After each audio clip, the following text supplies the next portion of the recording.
I regret to inform you, this is where we're at. Hi, my name is Sydney, welcome back to hell. And of course, as per usual, before we launch in, this video is sponsored by me and my little tea company, Lines Tea Exchange. This would make a great gift for Father's Day because daddos deserve the best. So I have put on the website a Father's Day bundle that you can definitely go and check out. And if you are not interested in buying your dad a gift, totally understandable. Maybe consider treating yourself, given that our flavors are absolutely bomb. We have our giant tea bags and real actual tea leaves, which are very delicious. I will link everything in the description box and you can go and check it out. So I originally started working on this video a little while ago when Victoria's Secret was collapsing in on itself. And the brand announced it was returning to sexiness and ditching its feminist makeover. Apparently, feminist makeover means ugly and fat. But since then, several things have happened that have crystallized for me that the fat acceptance and body positivity movements are in freefall. Shocking, I know. Who would have thought that movements dedicated to obesity would fail? Not me. Who would have thought? Not me. The acceptance and normalization of obesity has been accelerating for some time. And with the emergence of TikTok, fat activism has been allowed to take off and flourish, convincing thousands of people that being fat is not only completely fine, but healthy. We need to be actively deconstructing the idea that weight loss and getting smaller is what health is what feeling good is. We need to stop. Well, it sure as hell isn't giving yourself diabetes and then crying about thin privilege. I just realized from that last shot I should probably acknowledge it is once again that time of year where my arms and face are a different color because I don't mind getting a tan here, but I don't want this to go in the sun. Because of the lines. Judge me all you want. I don't want to look like a saggy bag of cheese. But the problem is, this assertion about health and obesity is a lie. Finally, after years of obesity being glorified at worst and promoted at best, it seems that there has been a very obvious and significant shift in the way that people feel about this issue. When fat influencers aren't dying, they're actively turning on these movements. Brands and companies have started to completely move away from body positive messaging, and there seems to be this general impatience accommodating obesity at every turn. Not to mention, the weight loss drug Ozempic has been on everyone's minds, whether it be speculating about the latest celebrity who has dropped a few pounds on it, or using the drug as the butt of jokes like on the recent special episode of South Park called The End of Obesity. They're very aptly named. But the remaining fat activists are not taking any of this lightly. Pun absolutely intended. I'm not sorry. I saw recently a research paper where a fat scholar wondered if Ozempic could be considered a form of eugenics against fat people. The Daily Beast even wrote an article asking if Ozempic was making fat phobia worse, saying that the manufacturers of the drug are turning a staggering profit by exploiting our fears about fatness. Bold assertion there, although I think it has less to do with fear and more to do with wanting to be able to climb a flight of stairs. Not to mention all of the fat influencers who are attacking other fat influencers because they chose to lose weight and get in shape and get healthy, and that is somehow a slight against them. I've had to unfollow so many people this week because everyone is like, I'm taking a new medication for weight loss. I'm doing this new thing for weight loss. I'm doing for weight loss. I'm sick of it! You can be fat and healthy the same way you can be thin and unhealthy. So don't hide behind this facade that your weight loss is all for health benefits, because we know that's not true. We know you're losing weight so you can look better, whatever the that means. Maybe you're just ugly, just a thought. But I am so sick of it. I'm so sick of especially you fat bitches currently who have built your platforms on being fat and gained hundreds of thousands, even millions of followers because you've been this body positive queen for people. And now what? You've got the fame, you've got the followers, so you're done. You've got what you wanted, so now you're gonna go turn your back on all these people who have supported you? Well, I guess someone has to, because their knees certainly can't anymore. So that's what we're going to talk about today, why the fat acceptance and body positivity movements have failed so spectacularly. Spectacularly. I think I did this last time. Because to be totally frank, it's actually quite alarming how few people aren't really all that concerned with taking care of themselves. And admittedly, a lot of people are very comfortable doing things that will inevitably hurt them in the long run, rather than turning to something like Magic Mind, which is designed to optimize your focus without pumping you full of big pharma chemicals. It's sometimes nice to give your brain a little boost with Magic Mind. Magic Mind is this neat little performance shot that enhances mood, motivation, and focus while reducing stress and anxiety. It is safe, uses high-quality, third-party tested ingredients, and it's been in development for over 10 years in an effort to perfect the formula. It's pretty good, I'm a fan. Magic Mind also has over 100% of your daily vitamin C and D per bottle. Now I usually have to work in bursts because I get easily distracted that this is day 1 of the concentration juice. So when I started giving Magic Mind a go last month, I was skeptical. It's tasty. But it's been a few days now of drinking this, and I definitely feel like I am way more focused. I also noticed I don't get that 3 p.m. brain slump, which makes me feel like I need to have a nap. Magic Mind also isn't high in caffeine, so I've noticed that drinking it in the afternoon doesn't mess with my sleep, which is very important to me. The cool thing about Magic Mind is it isn't designed to replace your coffee or be a magic fix. It's a drink designed to help support your body's energy engine, ATP, day after day. Magic Mind is so confident in their product, they also offer a full refund for 100 days after purchasing. So if you too want to be focused, motivated, but not stressed, then head over to magicmind.com/Sydney Watson or click the link in the description. And of course, don't forget to use code SydneyWatson20, which gets you up to 56% off your first subscription for the next 10 days. Not too long ago, I came across an article titled, "Thinness is Creeping Back In, but My Fat Liberation Isn't Just a Trend." In it, the writer explains how good she felt leaning into the fat acceptance and body positivity movements, after years of counting calories and obsessing about being thin. However, she said that she's now noticing that people are sliding back towards valuing thinness and what she calls heroin chic. The writer goes on, "It's starting to become increasingly apparent how many people and brands were simply using body positivity and curve washing as zeitgeisty marketing ploys. If it's any indication of what's to come, many influencers who previously used body positivity to build a career and land brand deals are coming right out and telling us how they really feel. And how they feel is that fat acceptance is bad and being able to fit into plane seats is good." That gives me a little bit of PTSD there. I'm not gonna lie. Never again. But apparently, all of this is off-putting and wrong to our fat activist friends. But what this Daily Beast writer is saying is not actually isolated. Over the last little while, I have noticed a massive uptick in people getting very upset at former fat influencers getting healthy and losing weight. I'm going to take the heat since no one else will, and I'll talk about this. The fact that there are influencers who built gigantic followings based on their conversations around body positivity, healing your relationship with food and with exercise, who have now done a complete 180 and are now talking about weight loss medications, weight loss surgeries, and just like being on a weight loss journey in general, literally just making coffee or eating their fucking breakfast talking about the shit is insane.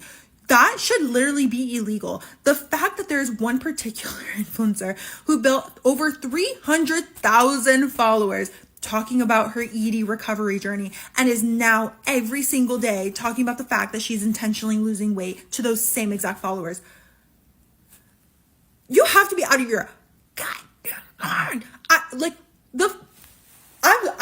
My brain I can't wrap my head around. Like, I've had to unfollow so many of my mutuals because this behavior is just so despicable. I've also noticed an uptick in articles and videos angry about the emergence of quote-unquote thinness again, after believing the desire to be small, thin, and athletic was seemingly defeated by the fat acceptance and body positivity movements. So I don't know if y'all have been paying attention to the signs, but like, we are re-entering a thin is in era, and it's fucking with me real bad. Now, I would like to make note of the fact that fat activism and fat acceptance have always been this bizarre, corrosive arm of the body positive movement. Over the years, it's been marked as a group of people united against diet culture and weight loss, with the movement even going so far as to shame people for losing weight, and drawing lines in the sand on who is really considered fat and who is allowed to participate in their ideology. Now that body positivity has been co-opted by all bodies,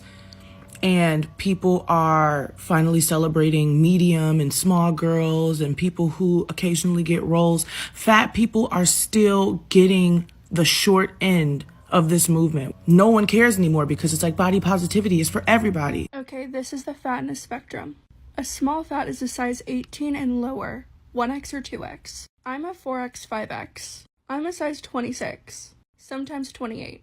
I am the super fat you say I'm speaking over. Now, I know I may be the bad guy for saying this, but it will never not be funny to me that there is a fatness spectrum that doubles up as a victim hierarchy. Especially given that how fat you are directly relates to how many opinions you're allowed to express. We have more than earned the earth opening up and swallowing us all. Somewhere along the road, this ideology actually took root socially, making its way into dominant culture. Major brands started using obese models in their marketing, obese women on the front of magazines, and walking runways for major fashion houses. Women like Lizzo and Tess Holliday popped up as notable celebrities and role models in the fat acceptance movement. And all around, it seemed that the ideology was making serious headway. I discussed at length in a previous video the origins of the body positivity movement, but to recap for those of you who are not familiar, as it stands, there are three primary ideas that often get lumped together and are often discussed interchangeably: health at every size, body positivity, and fat acceptance. The 2024 version of all of these is mostly just fat people screaming about discrimination and being very angry with doctors. Health at every size was the first movement to really gain momentum in the 70s and 80s. During this time, a strong emphasis was placed on being thin rather than being athletic or healthy. This time period gave us radical restrictive diets like the cabbage soup diet, and women, most notably, were often prescribed drugs to, curb their appetites and whatnot. I'm pretty sure this is where meth came from. Keeping the housewives skinny! After the death of singer Carol Carpenter, who suffered a cardiac arrest and passed away at 32 in 1983, after suffering from anorexia for a number of years, extreme diet culture and thinness was catapulted into public consciousness. But it really wasn't enough to change anything, as we saw things get probably a lot worse in the 90s and early 2000s, where, as I've mentioned before in other videos, women like Jessica Simpson were considered fat at only a size 4. But here, with the rise of the internet, and after decades of these body standards being front and center, health at every size found a home on the now mostly defunct website Tumblr. Yes, everything bad begins with Tumblr. And from there, it grew and mutated, first into body positivity, which started as an ideology that encouraged people to feel comfortable in their own skin, regardless of their flaws, and then into fat acceptance, the new idea that looked down on dieting, weight loss, and fully rejected the idea of being thin and athletic, in favor of accepting your weight no matter how big you get. And this is why I see no reason why we shouldn't bring back lobotomies. Now, because fat acceptance is very closely tied to activism, and because our populations are just getting fatter and fatter, this, of course, started to catch on outside of this online subgroup. Soon, it was being adopted as a marketing ploy by plenty of brands who saw an opportunity to reach a brand new, highly motivated demographic. Clothing brands started carrying larger and larger sizes. Major brands like Victoria's Secret did away with its angels in favor of a more eclectic group of people. And anything less than this, anything that was considered conventionally beautiful or athletic or thin, was almost vilified. Gave us some really, really weird marketing. Let me tell you that much. Like, what is this? And why? Anyway, this is more or less where we have been for the past little while. Seeing obesity normalized everywhere, social media and TikTok especially being full of fat individuals deeming absolutely everything fatphobic, and the rest of us growing more and more exhausted and impatient as time wears on. And the net effect of all of this, that I'm sure some of you have even noticed already, is that although our populations are getting fatter and fatter, there has been a massive shift away from these movements. Why brands and companies would choose to abandon ship is fairly self-evident. They finally cottoned on to the fact that the online screaming and activism and seal clapping for these initiatives doesn't actually translate into tangible sales. The activists that love to talk big game online don't actually put their money where their mouth is, and frankly, neither do the rest of us. I like my products without a side of lecturing. Thank you. You hear that, Nike? You're not my mom. Not to mention the fact that fat activists truly believed that corporations weren't just out here trying to make a buck and piggybacking off of trends, and that they actually believed in the tenets of fat acceptance and were promoting these radical ideologies is wild. I would love to live in that level of delusion. But I hate to break it to you, Sandra, Calvin Klein does not care about your war against the thins. It's also worth remembering that the Dylan Mulvaney Bud Light saga was a bit of a wake-up call for brands and companies all over the place. While this situation obviously has nothing to do with fat acceptance, it was a signal that the flagrant disregard for the opinions of the average person were simply not going to carry brands forward financially and socially anymore. So the companies we get, that makes sense. But what about these fat influencers and former fat activists? What brought about their change of heart? Well, simply put, from what I can gauge, being fat long-term, and just being fat at all, is quite challenging. I don't mean the eating side of things, I mean just doing basic tasks. It seems that as time has worn on, these influencers have realized that the messaging of the body positivity and fat acceptance movements was overall misleading, keeping them in an absolutely miserable loop of pain and unhappiness. Back in early 2023, an internet personality called Gabriella Lascano, I hope I said that correctly, made a TikTok explaining why she'd moved away from the fat acceptance movement and why women shouldn't put being fat above their health. I don't care how trendy or cute or fun it seems to be fat. Don't let that hit your head. Don't let the idea that, oh, I could catch a dick no matter how big I am, cause you to forget about your health and to keep gaining weight. I actually feel kind of guilty for being a part of this movement, and I know it's not my fault or my responsibility to keep other people's health, but being a pioneer in this game, like I literally was one of the first influencers to work with Fashion Nova before they even had a plus size line. She ends the video telling women that it isn't fatphobic to take care of their health, and none of this is a joke. Health is real. Organs failing is real. Diabetes, heart disease, all that is real, okay? It's not fatphobic to care about your health. And if nobody else wants to say it, let me tell you the truth. Love yourself at any size, wear the clothes you want to wear, but don't forget that your heart has to beat, babes. Don't forget that your blood sugar has to keep a balance, babe. No amount of Instagram pictures looking cute and being an influencer wearing a size whatever you are is going to stop your heart from not beating if you eating bacon every day. And this is coming from someone who's learning those lessons now, myself. As expected, a bunch of people got very upset with her and accused her of abandoning the movement and being a horrible demon devil she-wench. I made that last one up, but you get the point. Needless to say, a lot of angry TikToks were made. But the vitriol Lascano experienced isn't unique, and honestly, it's a really, really sad component of these movements. Anytime you try to do anything to better yourself, you are screeched at and accused of perpetuating fat phobia. Because at this stage, anything to do with health and fitness and slimming down is considered fatphobic. I hate it here. Earlier in 2024, another fat influencer called Rosie Beam posted an Instagram story where she explained, "Full transparency, I have zero remorse or shame for being public about my weight loss.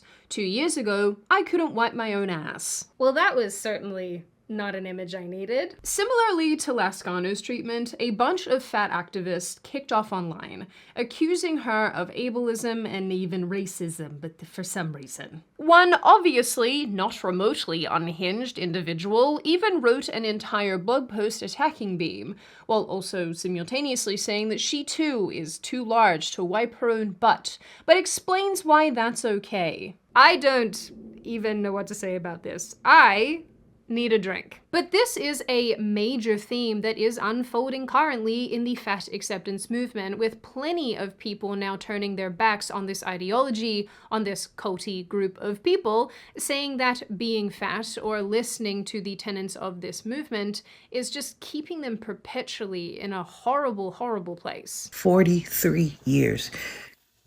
Do you know the years I've wasted on that to realize it's about the health? It took me 43 years to realize that. Until January 16th, 2022, I said, that's it. I have to make a change.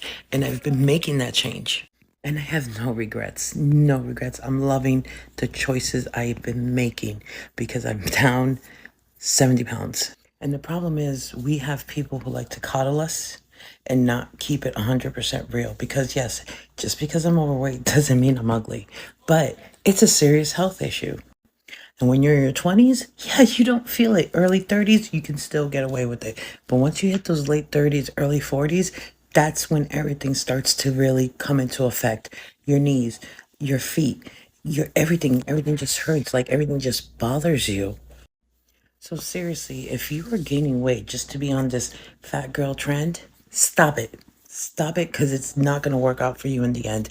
You have to focus on your health. The body positivity movement kept me fat. Body positivity also means enjoying the body you have and not beating yourself up over changes that happen naturally due to aging and pregnancy. Absolutely. But lifestyle choices? Absolutely not, dude. Are you kidding me? If your lifestyle choices are actively harming your body, there's nothing positive about that. When I was almost 200 pounds and I was pre-hypertensive and pre-diabetic at 19 years old, and when people were telling me, just love yourself, embrace body positivity, like there was nothing positive about anything that I was doing. Self-love should be about loving yourself and taking the best care of yourself. So when I was 19 and I was obese and I was already having health issues, the best thing I ever did was look at myself in the mirror and tell myself, holy if you do not make changes, you are going to go down a road that you are not going to be able to turn back from. The New York Times even ran a piece in February 2024 about this exact topic. The story covered several former fat influencers who lost weight and then had to navigate this new world and the response from their audiences. The tragedy of it all, at least in my opinion, is the pushback these women are getting from their former audiences and other fat activists who feel as though they've been abandoned and mistreated here somehow. This has always been a feature of this group of people. Anytime one of their idols starts working out or working to better themselves, people go absolutely nuts. And I think for a lot of us, it's hard to understand why you wouldn't want your favorite person to better themselves. However, an article I read about this issue took a run at explaining this reaction, writing, "People don't look at body positive influencers for change, but for validation. If they wanted change, they'd follow someone who's already declared they're embarking on a quote-unquote fitness journey." And that does more or less seem to be at the heart of the issue. And speaking of hearts, I think you guys know where this is going. There's one final very important part of the failure of these movements that I wanted to touch on, and it is the passing of fat activists and fat acceptance people. Around the end of 2023, several outlets published articles about several notable fat acceptance people passing away before the age of 45. Kat Pause, a professor of fat studies, okay, a TikToker called Waffler69, a reality star called Jamie Lopez, and another TikToker called Brittany Sauer. It's worth noting that Waffler, whose name is actually Taylor Lejeune, wasn't expressly part of the fat acceptance movement. It seems he, along with other food creators, got fat by virtue of doing this job, which just is a whole thing on its own. But the other three women were, at one time or another, very proud of their bodies and their fatness. Kat Pause was staunchly pro-obesity until the end. She even made a point of suggesting that obesity wasn't unhealthy. Brittany Sauer originally made TikTok videos suggesting she too was very happy being overweight. Just because I'm fat, that doesn't invalidate the things that I say. But tragically, before she passed away, she realized that promoting obesity was wrong. In one of her last TikTok videos ever, she warned other people not to make the same mistake. I ruined my life with food, binge eating, and lack of self-care. And I'm hoping that it's not too late for me this time. I'm out of breath constantly. You know, and I wish I knew the cost of eating. I wish I knew the cost of the comfort at the time that I was seeking. And I just want this to be a warning to other people. This was more or less the same story for Jamie Lopez, a woman who starred on the show Super Size Salon. She seemed initially very proud of her appearance and weight. Her salon was also dedicated to helping other overweight and obese women, providing them an experience that they couldn't get elsewhere due to their size. However, she soon began updating her audience about her weight loss journey and said that she lost 400 pounds. For those of you metric babies out there, I have no idea what that is in kilos. How much is 400 pounds in kilos? 181. That's literally like... I'm so bad at maths. 4 of me. That is genuinely a wild achievement. Wow. Personally, I think it's really tragic that the last 2 women were really making an effort to get their lives on track and trying to make healthy and positive changes so that they could live longer and ended up passing away anyway. And meanwhile, the same culty group of people who promoted the ideas that led to their death in the first place will continue to promote them going forward. The bottom line is that while fat acceptance is definitely falling out of favor and more people are waking up to its lies, it is still operating as an ideology, as a group of people, and it is still pushing ideas that are leading people down a terrible path. Like I mentioned earlier, the way in which fat acceptance came into being was largely a response to earlier movements that prioritized extreme thinness, often at the expense of women's health. But just as that social era fell, so too was the glorification of morbid obesity destined to fall. And not to be cliche, of course, but the pendulum always swings back. And I think fat activists had a somewhat shorter shelf life than their predecessors in part because they were so obnoxious, but also because people do, in fact, want to feel good. I know, crazy, right?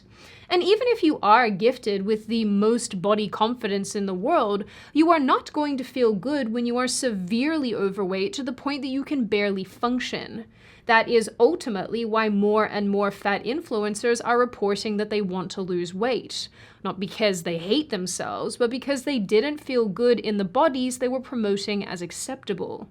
Now, for me, the interesting part hasn't been the fall of this movement, because that was really just inevitability. Social movements and trends come and go all the time, after all. The interesting part has been the reaction of those involved in this movement at its decline.